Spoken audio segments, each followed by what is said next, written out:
And then 2 days later, he came back and he said like, my conversion rate was improved by 2%. Thank you so much, man. And then basically he became my mentor. After that, I started to make my first 5K per day, like very quickly, because I just did what he was doing. For me, I was feeling very guilty about it because I'm making all of this money and like, I feel like I'm scamming people. I could actually ship my products to France in like 7 days and have like the local tracking numbers. People who buy my products, they think that it's shipped from France, not from China. Like this was crazy. It's like more than 100,000 orders in 1 day. People, they think that the tool is bad in itself. It's like you have a knife. Oh, it's bad because you can kill people with it. Yeah, sure, but you can also bring value to other people. Like you can like prepare a very good dish and like enjoy it with your family and friends.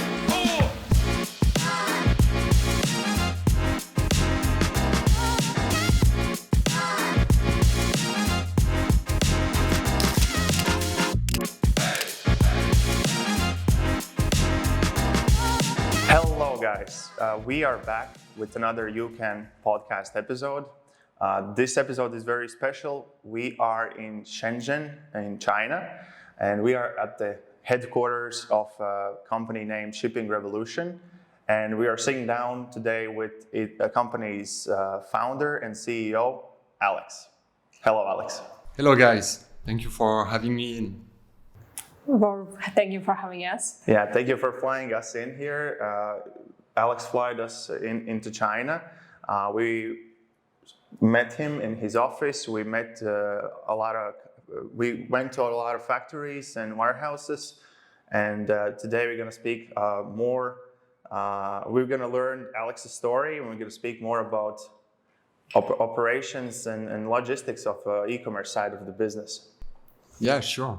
All right, Alex. So before we dive into the e-commerce stuff, I want to ask you your story, how you started, like back before this business and back before e-commerce, because I know you have also experience in e-commerce, building a brand and growing your own like e-commerce company. So yeah, who was Alex back then? Well, I started as a professional musician back then, and I was playing gigs as a drummer mostly, and unfortunately for me, I had health issues, after a while of doing that. And I could not perform on a professional level anymore. So I had to stop. And like for 1, 2, 3 years, I could not do anything because of the health issues. And so this was a time where I thought a bit like about, okay, what do I do next? And I had some experience when I was a kid. When I did e-commerce, actually, I sold one of my laptops on eBay when I was a kid because my parents didn't want to buy me a new laptop. So I was, like the old one is not very good. I want a better one. So I just sold it on eBay and I made my first like 500 euro online. And then I was like, well, I did this when I was a kid. I was quite shocked at the time that I made this much money. So I just decided, let's start eBay again. How old were you at that stage? Probably 10 or so, yeah. Were parents angry about that? No, they were quite supportive. They were okay. So it was with their permission? Yes, with their permission. And so I earned this money and then I had enough money to basically buy a laptop. So back then I was too young to have a PayPal account, but the guy came to the home and got the laptop and gave me the cash. Oh. Yes. So that's how I did it. And so I started eBay again. So back in 2016.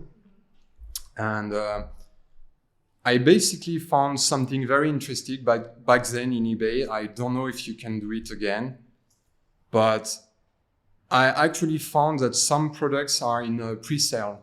Like they start to sell it 8 or 9 months before the release. So you have this with video games, with I don't know if you know the manga and anime figures, like the small statues, like of the characters and stuff like that. So video games, like goodies and all of this kind of stuff. And so I found that you can actually sell it on eBay, but then you just ship it. But the date of the shipment, you put like it will be 9 months later. Yeah. And so because normally if you ship and you are late in eBay, they will just cancel. After 1 month, they will cancel the purchase. But I found this kind of glitch back then. And then since there are like a lot of people that like to buy this kind of stuff, and on eBay back then, I was first in Google on a lot of stuff. I made quite a bit of money quickly, you know? And so that's how I did it. And I was quite excited. I was like, yeah, I can do a lot of money with e-commerce, right? Like very quickly. And so it was not really e-commerce, like in the sense like it's drop shipping or 3PL or D2C and all of this kind of stuff. It was more like what you call online arbitrage. Yeah. But I didn't know about it back then. You know, I just did it by instinct. Yeah. And I figured it out. And I was quite excited. And so back then it was also the golden age for dropshipping, right? Especially in France, because I come from France. And I have a friend who just told me like, oh, like you do e-commerce? Like, have you ever heard about dropshipping? And I was like, no, what is that? And then I checked and I saw like there were guys like doing like 30K per day and stuff like that. I could not believe my eyes. And so I was, okay, like maybe I should try it. And so I started, you know, my first shop, it didn't work. The second one didn't work. And then what happened, I was seeing this guy on Facebook. He was doing like crazy numbers, like 20K per day or so. And I was able to find his shop. And then I just contacted him and I'm like, well, you must be careful, like, because, you know, people can find your shop, you know, and they can copy you and stuff.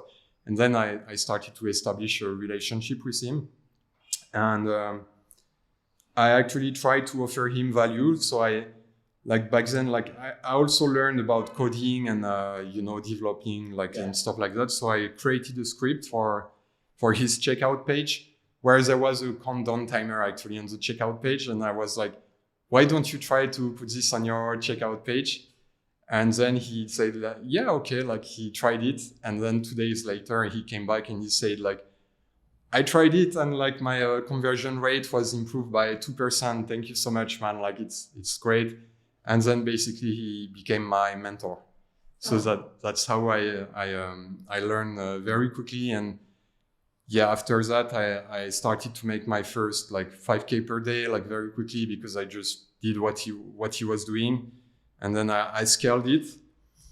And like that's like the crazy part, like you have a lot of euphoria when you're at this stage, right? But then I just got blocked. You know, I got blocked so not on Facebook, but I got blocked on my PayPal account. Like they called me and they're like, well, what are you doing? You know, like we want to put a reserve on your account and all of this kind of stuff.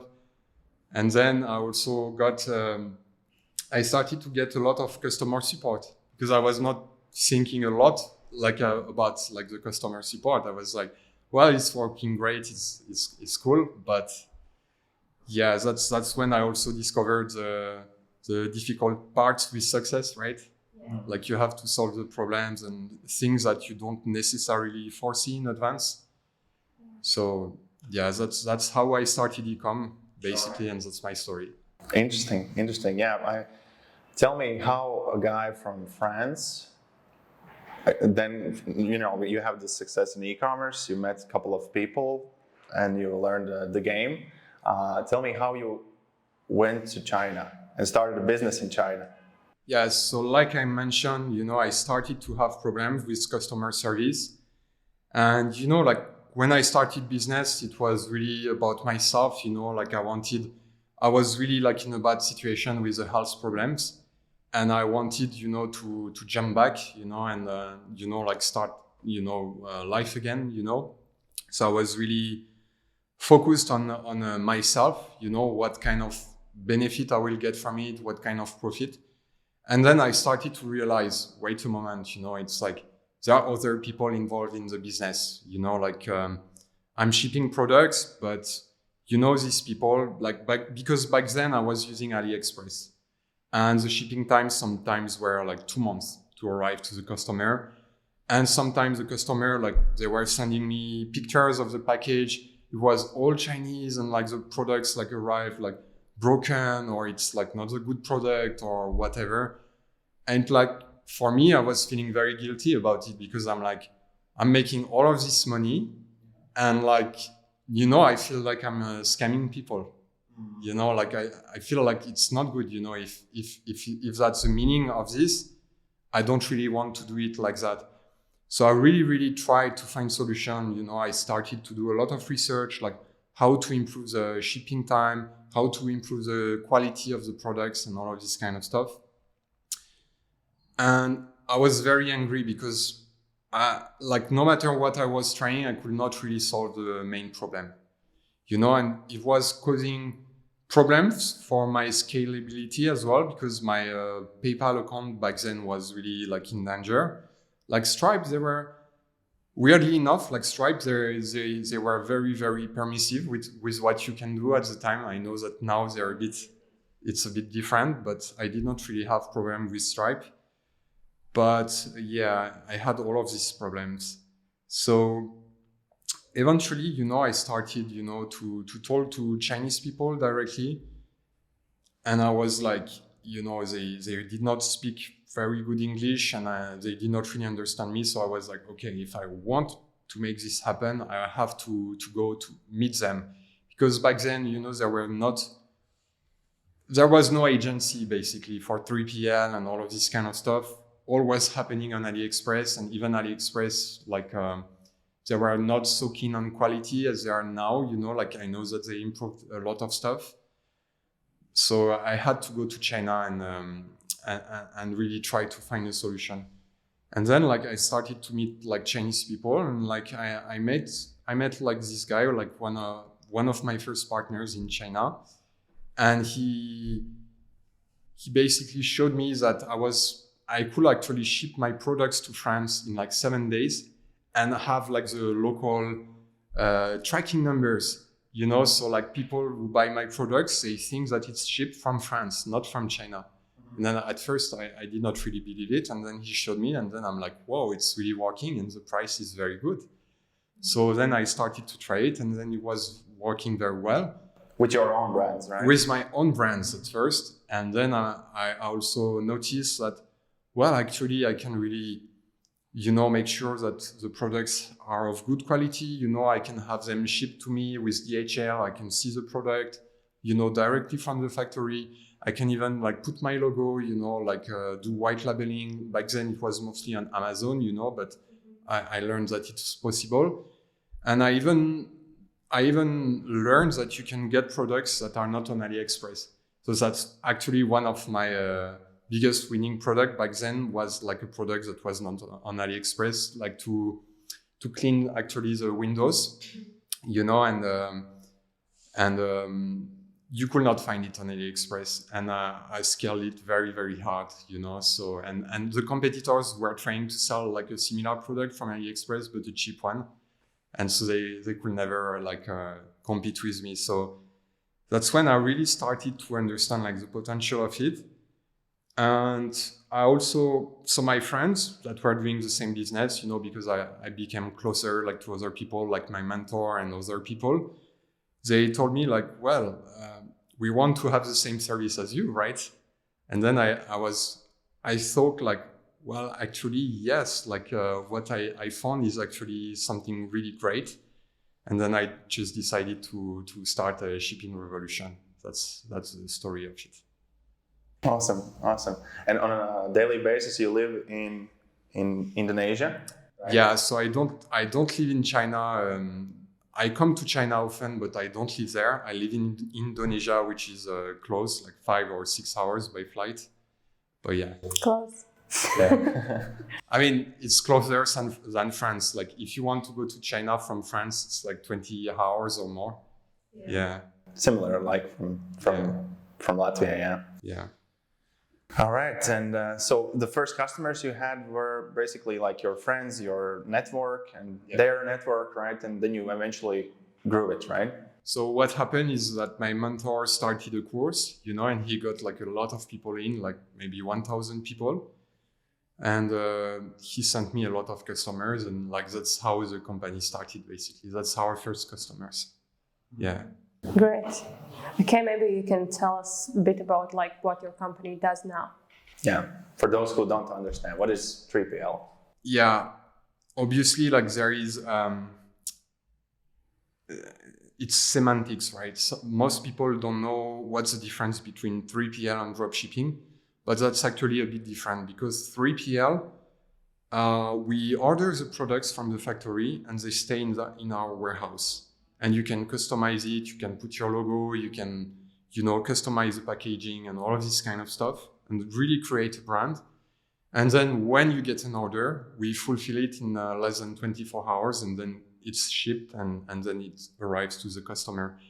Whereas for dropshipping, you find a seller that has already the product in stock and then you get orders and then you will order from them and ship it directly to the customer. So that's actually a different model. Yeah. Okay. Yeah. Maybe you can, like for listeners, just explain the problems that you have with dropshipping. Yeah. Sure. So the problem I see with dropshipping mostly is that customers, they come to us and they're like, yeah, we prefer to do dropshipping. So for us, we have to source the product and the factories that produce the product. And what happens is so usually when you order from the factory, you have to get the product to the warehouse and then we can ship. And usually it takes 72 hours if the factory already has stock for the product. So you need to add a delay based on the shipping times that we have. But sometimes what happens, and we cannot predict that, unfortunately. Like the factory 2 weeks ago told us, yeah, no problem. We have inventory, we have stock. And then 2 weeks later, it's like, okay, we need to order from you guys. And then it's like, oh, we are out of stock, right? And then we need to wait another 1 week or 2 weeks before we have stock. So that's, unfortunately, this can happen. We try to minimize it as much as possible. We have contingency plan, plan B and stuff like that, other factories. So we diversify the risk. But this is something that happens sometimes. And that's why we don't recommend. I mean, drop shipping is very, very good for beginners because you don't have to invest inventory and stuff like that. You just invest into ads. And then it's very, very convenient and easy to start. But when you are a brand that's scaling and you have money and all of this kind of stuff, I really recommend to go with a 3PL option. Yeah, it's the way how to take things to the next level, right? From Exactly. Dropshipping to 3PL, and then maybe something else even in the... Because you have to remember as a brand that you have a reputation. So it's not just about getting your account blocked, on PayPal, on Facebook, Meta now.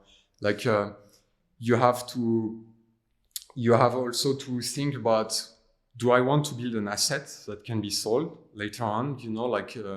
It's like a property, a house, your brand can become an asset. And you also have to think about repeat customers. Because maybe you invest $20 to get a customer to buy on your store. But what if 30% of the people, they come again later, for free with your email marketing and stuff like that, because they were satisfied with the first experience they had with you, So for me, I found that these are things that people back then didn't really understand, especially when they were really doing drop shipping back then. But fortunately, now there is a shift. Yeah. Yeah. At least, in your story, you shipped out products. Sometimes people think that they can dropship and don't send anything. That also happens in this industry. That's why I think dropshipping has also this negative, Yes, feeling around that. But actually, that's not a bad model, as you said. It's great for beginners when you start to test products, but it's not sustainable. Yes. Yeah.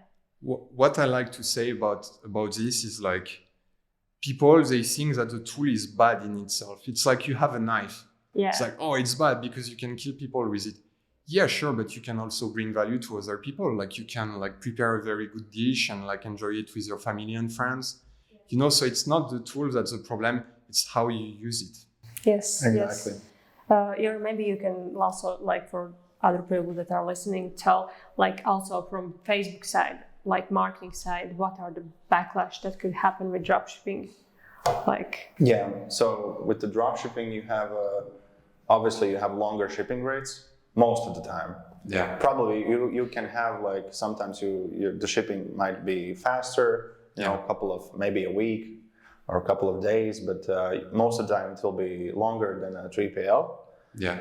And in that scenario, so if you promote in the website, and usually customers expect by themselves, even if you promote it, that it will take longer, you know, for whatever reason, the shipping, they will, like, get mad.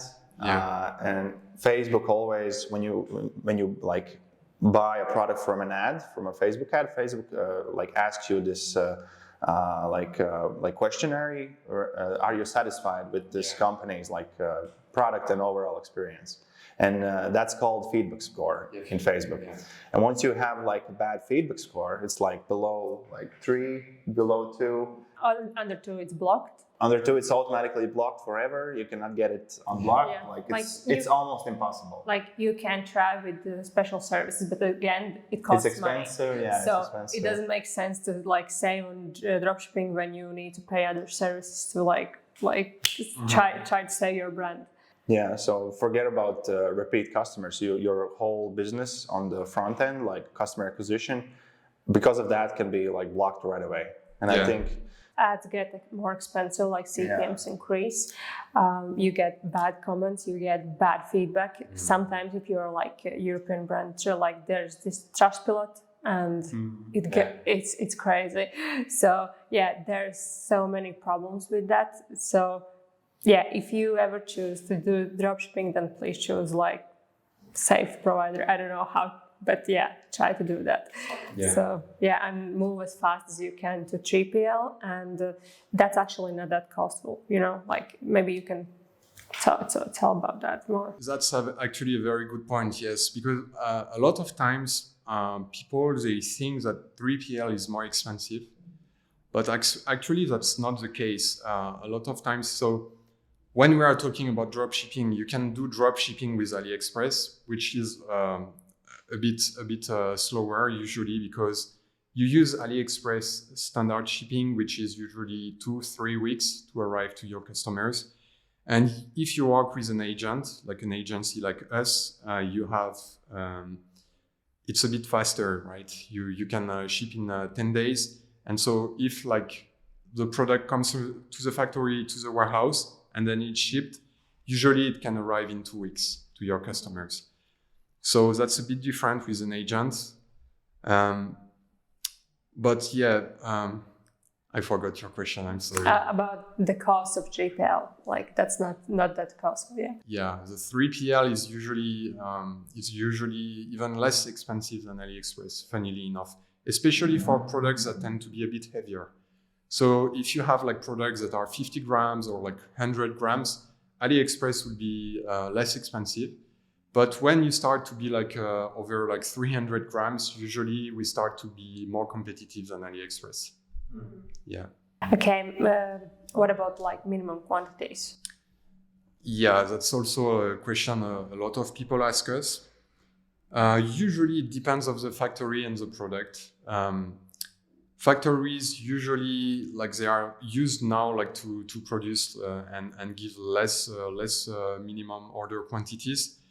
So, you can order like if you want to test a new product and you just need to order like 10 products, like samples and stuff like that. It's usually possible with like small products.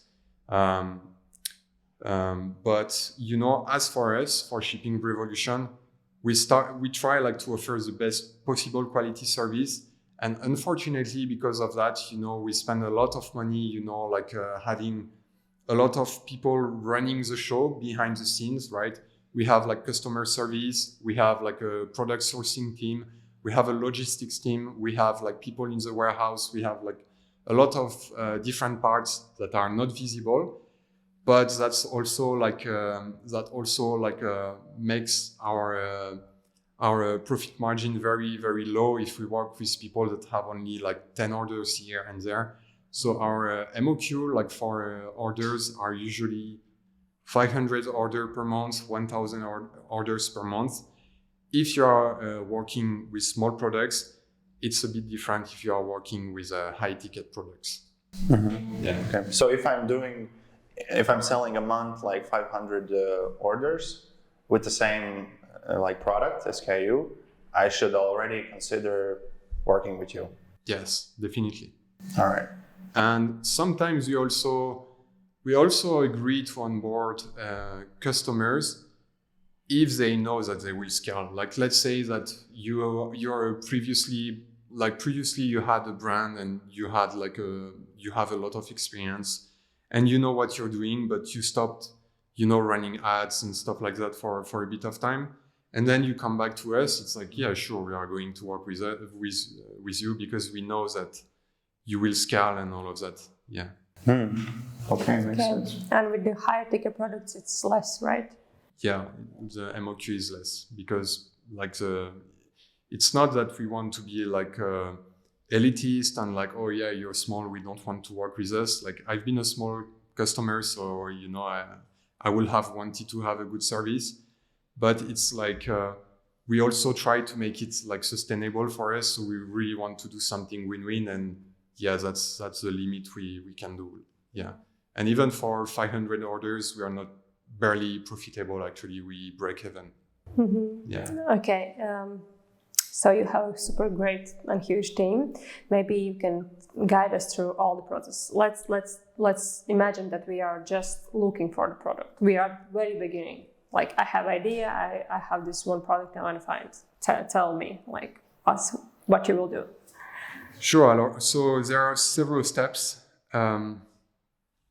The first one, you need to be in contact with our customer service team, like one of our agents, and you send a picture of the product or like a URL, like of a competitor, Aliexpress page, whatever. But you send the products that you want to sell. You also tell us what are the countries you want to ship it to, and then we just find the factories. We do the product sourcing. We try to negotiate the price, the best conditions. If you want to have the product, we can ship it by DHL to you, like, very quickly. So that's actually something we recommend, or we try to take a video to show you, so you can really have, what you're selling, because that's one thing with a lot of people, like, usually they are disconnected from the product side. And then if you agree with the price, you agree with the product quality and all of this kind of stuff, you can also tell us, well, I would like to customize, I want, maybe a unique packaging. I want a user manual. I want to put a thank you card inside the package and all of this kind of stuff. So we will also prepare a quote for this one, tell you what are the MOQs and all of this kind of stuff. And once we come to an agreement, we will send you an invoice this time, not a quote, so that you can purchase a few products. We will also have you open an account in our app. So you will basically plug your store to our app, and you will also open a space in our warehouse, so that when the products are in our warehouse, we will map it to your account.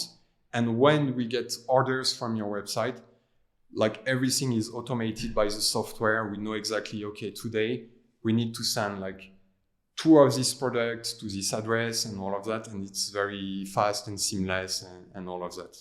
Yeah. Okay. Awesome. So maybe you can mention somewhat, like, for example, some pricings, so we can calculate how it would be for us as a D2C brand, and how it's if we use 3PL. So I don't know, what would be a product? Like, very popular product. Yeah, just imagine one product, average weight, and how much it would cost per item to send out. Sure. So obviously it depends.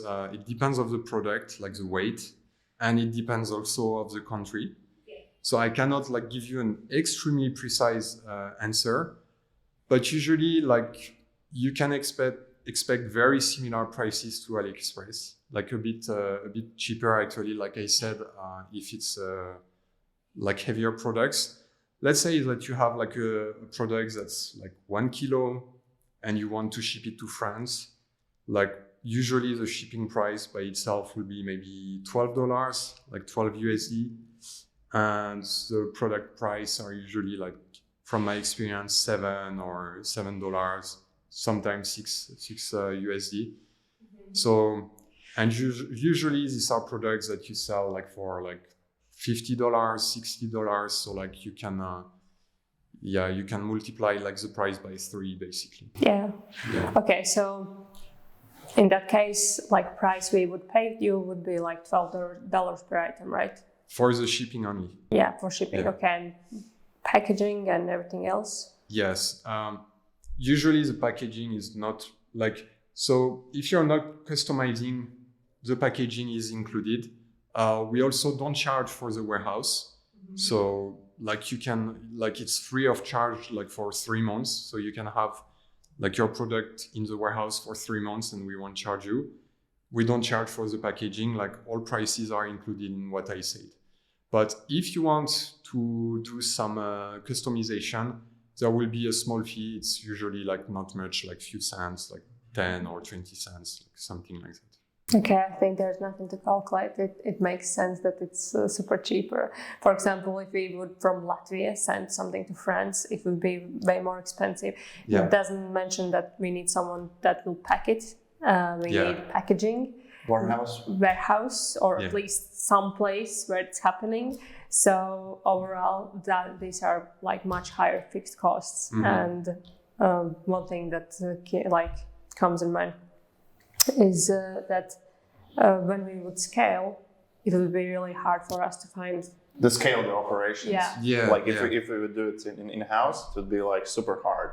Yeah. Like 1 month you do 500 orders and then 1,000. Yeah. Like it's a different story. Yeah, you need to find staff, someone that will prepare that, and that would be crazy. And you do that all by yourself. You grow with the business, right? With the client's business. Yeah, and actually what you mentioned is very interesting because like usually people ask me like how many orders do you have per day and stuff like that. I say like it always depends. Because for example, like when it's Q1, like we can have like very, very few orders, like maybe 2,000, 3,000 per day. And when it's Q4, we can have like a lot of them, like sometimes like 50,000 or something like that per day. So it's like, I cannot give you like an exact number if I want to be honest, you know, but it also shows based on what you said that we can adapt very easily to like the number of orders. So it's like, since we have like very strong systems and processes, we only need like workers to be able to pack the products and all of that. So we can hire like part-time workers very, very easily. Let's say like we have a customer who is like, guys, you know, I will have a lot of orders this day. You know, I need you to ship them fast. It's like, okay, like we hire like 5 part-time workers and like we know that we will ship all of this like under 24 hours. Awesome. Yeah. Awesome. I have a question. So, for example, I decide to sell a product. I use your services, and let's say I sell in Europe. For example, let's say in Latvia or like Germany, whatever. What about like if the product comes from China? What about do my customers have to pay like customs and duties? Yeah. So there is usually not no custom duties. And also no VAT under 22 euros. So it depends of the value of the goods that you declare when you are at the customs. You know, so usually for 3PL and dropshipping products, there is no issues, you know, because like these are low value products. We just like declare the values that you pay us, usually not the values that you sell on your website. So usually like it won't go over this limit. And of course in Europe now you have the IOSS, right? So I don't remember like the acronym exactly, but it's one stop shop or something like that, right? Where you basically have a number that you need to give, you know, to the customs, and you know the VAT will be paid like that automatically, right? And customers won't notice. But the people who bought the product on your store, they won't have to pay anything. And there is no Chinese labels on the package and stuff like that. Like people just think that it's shipped from Latvia or like We'll from put Europe. on the screen like the difference between like the regular dropshipping like labels and how yours looks like. Yes. Yeah. So I had a question, but I forgot it. I have a really good question. I want to ask you. You remember your question? So you work with different range of clients. What about like? Do you have any like great case studies you want to brag about, or like tell us like great story? Yeah, one thing that we are actually very, very proud about, and we use it a lot for our marketing. So we say that we are actually the supplier for Kylie Jenner, right?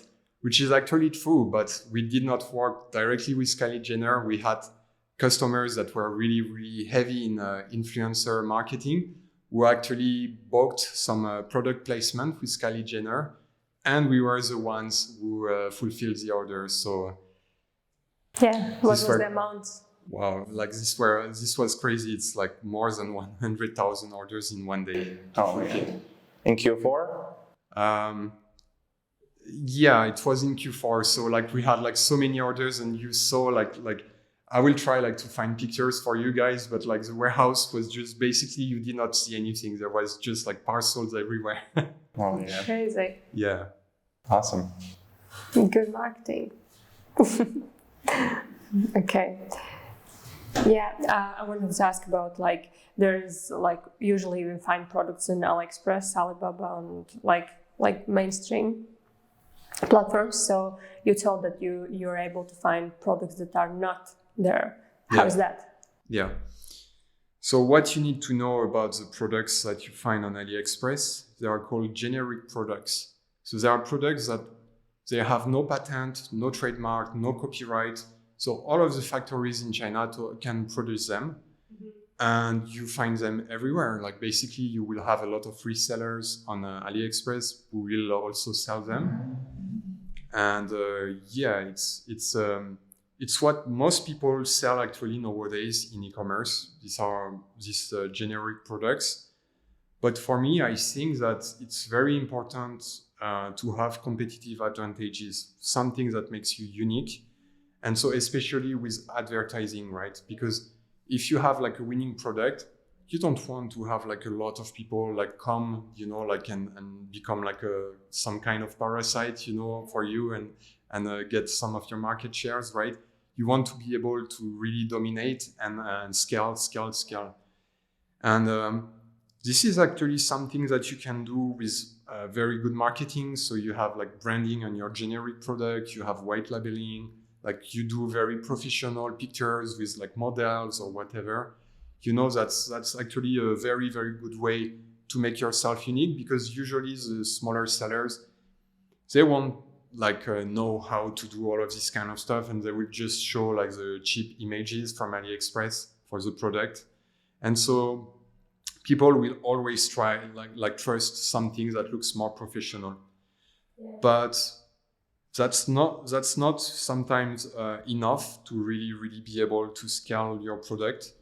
Like sometimes you need a unique product, and you have two options. You have something we call ODM. So it's called Original Design Manufacturer. Mm-hmm. So this is like there is only one factory that produces this product, and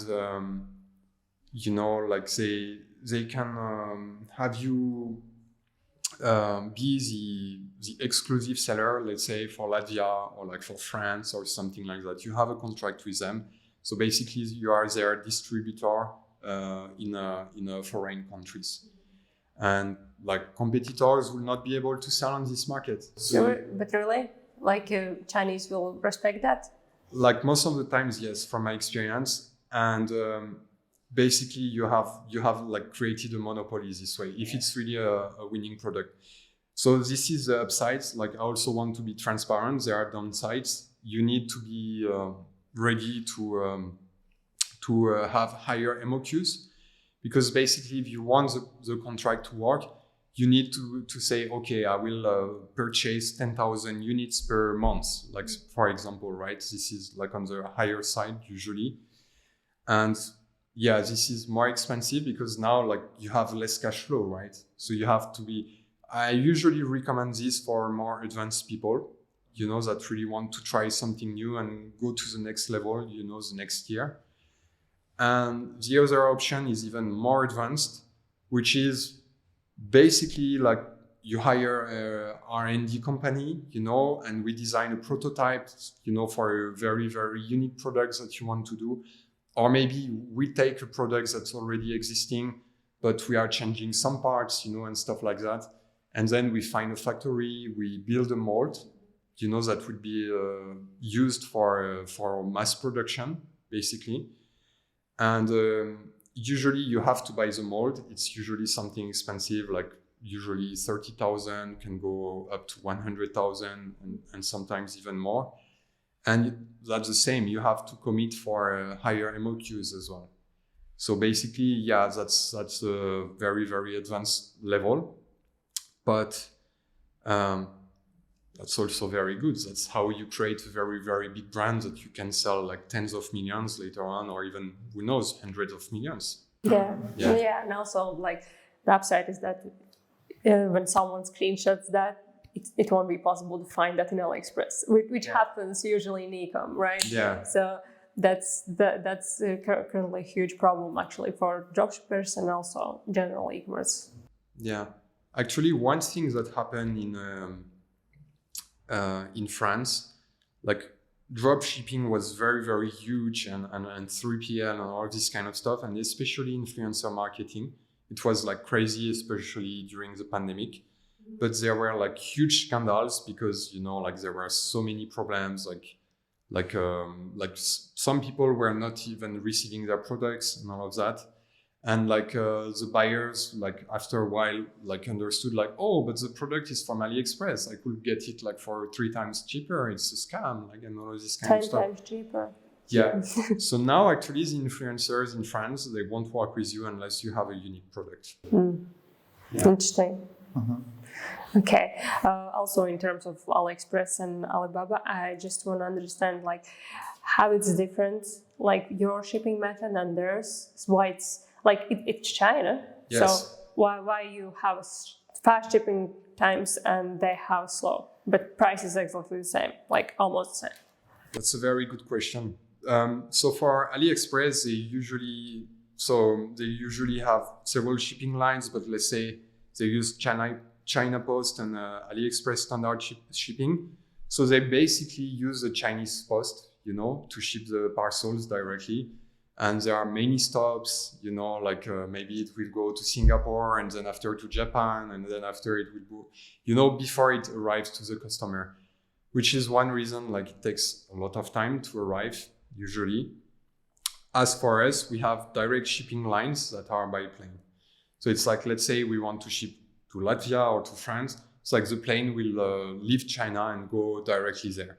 And then once it arrives, we will ship with local companies, like usually the local post or like some other very good companies, that are doing fast shipping. And that's how we manage to do it very, very quick.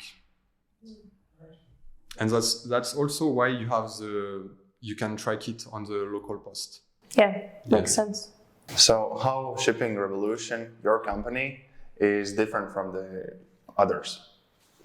Yes, so I would say the most important thing is that it was founded by a Westerner, because there are not a lot of agencies, from what I know, that were founded by someone from Europe, Obviously, now there are more people doing the same thing, but I think that I was really one of the first to do it.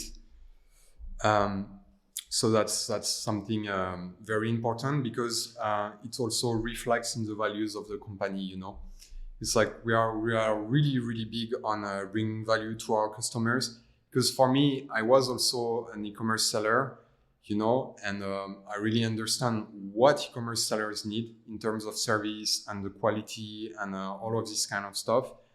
I also understand that it's really not easy, you're talking to someone else on the other side of the planet. You don't know who you are talking to. You don't know if they will understand you. You don't know if they will scam you or something like that. So it's very, very difficult. So we are very, very big on the relationship and the communication. You see, like we have so many customer support employees, right?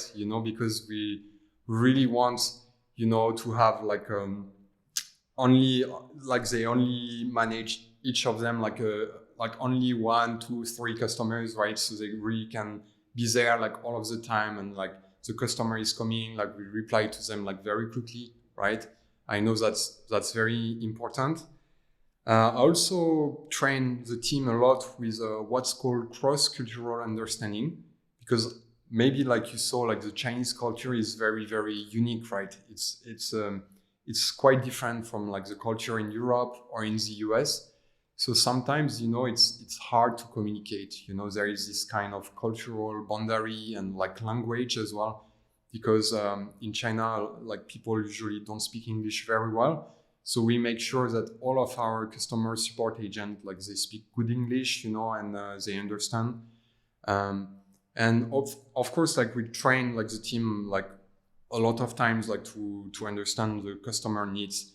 We really try not to be self-centered about, oh yeah, like we want to have like more customers, we want to do this. It's like, but yeah, we want to bring value to customer. We want people like to stay long-term with us, like to have like long-term relationships. And we also want to be sure that the customer will be able to, like scale what's called the value later, So maybe they do drop shipping, and then after, like they start like to bring like better quality services and products to their clients. And eventually, like what they are doing is like a very virtuous business, So we want like win for us, win for the customer, and win for their buyer if possible. That's a very, very important value. And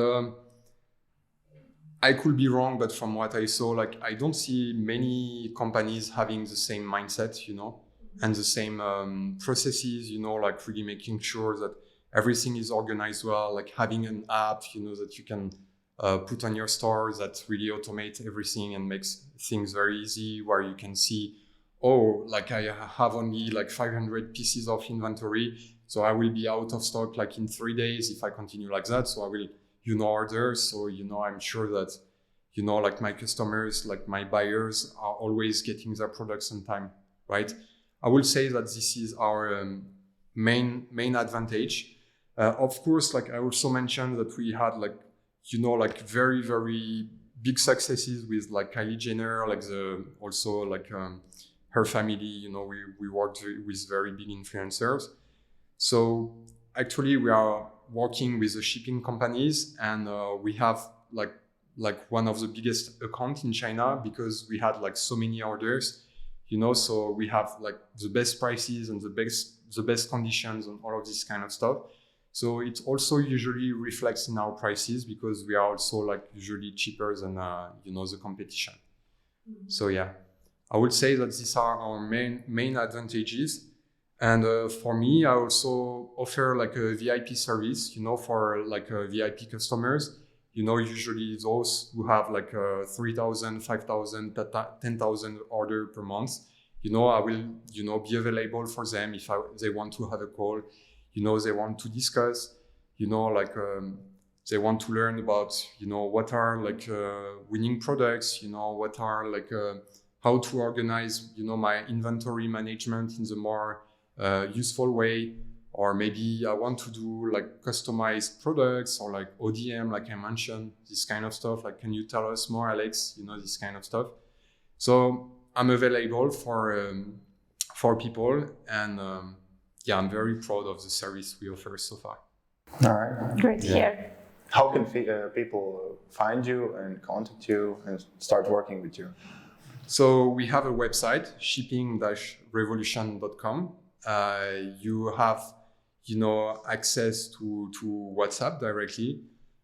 You can also contact me directly on the Shipping Revolution account on Instagram. I'm the one managing it. So if you send me a DM or something like that, I will be the one, replying to you directly. And you can also contact us by email on our website. All right. Awesome. Yeah. Okay, maybe you have some advice for currently, like maybe beginners or already advanced e-commerce owners, like maybe some advice? Yeah, I would say, guys, always think about the values that you can bring to your customers. That's actually not really something that you think about when you usually start, which is normal because you start for yourself. But that's actually very rewarding in the long term when you do that, because like you're getting paid, and if what you're getting paid for like reflects the value you brought to people, usually there are like virtuous cycles that get into place. Like people like become more loyal to your brand and all of that. So that's very important. So if you're starting and you want to do dropshipping, make sure that you have like good quality products, that your shipping time is not like slow, and don't sell like bad gadgets and stuff like that. Sell like products that are useful. I know that it's a bit more difficult when you're starting because you might not necessarily know like how to do it, but that's very important, and that's why also you need to work with people that know what they are doing. Like I would say, don't trust influencers. They're all for show, but for me, I know like a lot of influencers, like in the background, they don't make that much business and all of that. Usually people that are like doing good business, they are like people that have like agencies and like people that you never see online. Like they are the one like behind the screen. Yeah, they are the one behind the screen usually. So don't trust like people you see like with Lamborghini or stuff like that, like all of the cliches. Focus on the quality, like how you can build like a sustainable brand and businesses that will still be running in 2 years, 3 years, and all of that, and that you will be eventually able to sell. Yeah. That's good advice. Like before we finish, you mentioned that you need to find a good quality and valuable product. Yes. Can your team help with that? Yeah, sure, definitely. So like I said, like we record videos, we can ship to you, and we also can do quality check. I actually have a story for that, because one of our biggest customer, that's actually one who worked with Kylie Jenner, actually, he was having like 10,000 orders per day and like making crazy numbers and all of this kind of stuff. And he had this brand like for 6 months. And it was actually like, I won't say the product, of course, because, out of respect, but it was clothes.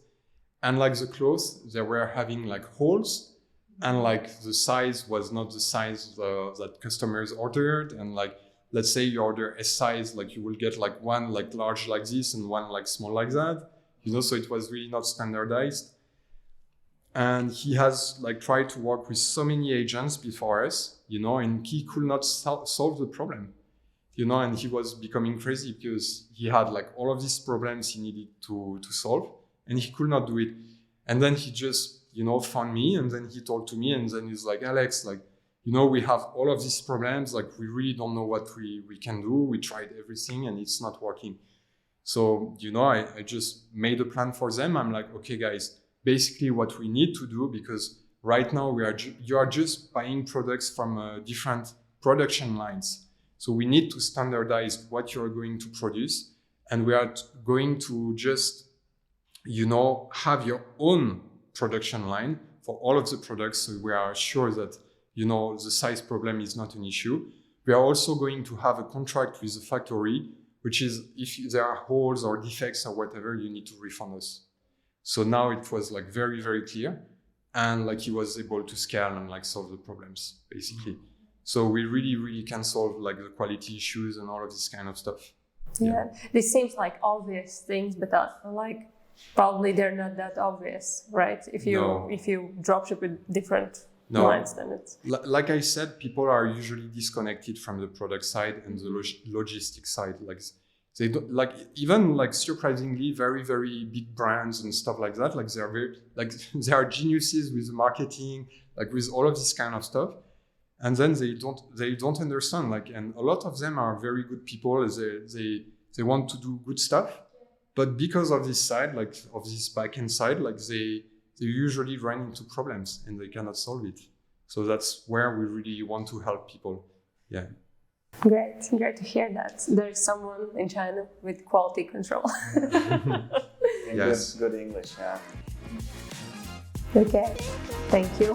Thank you very much, guys.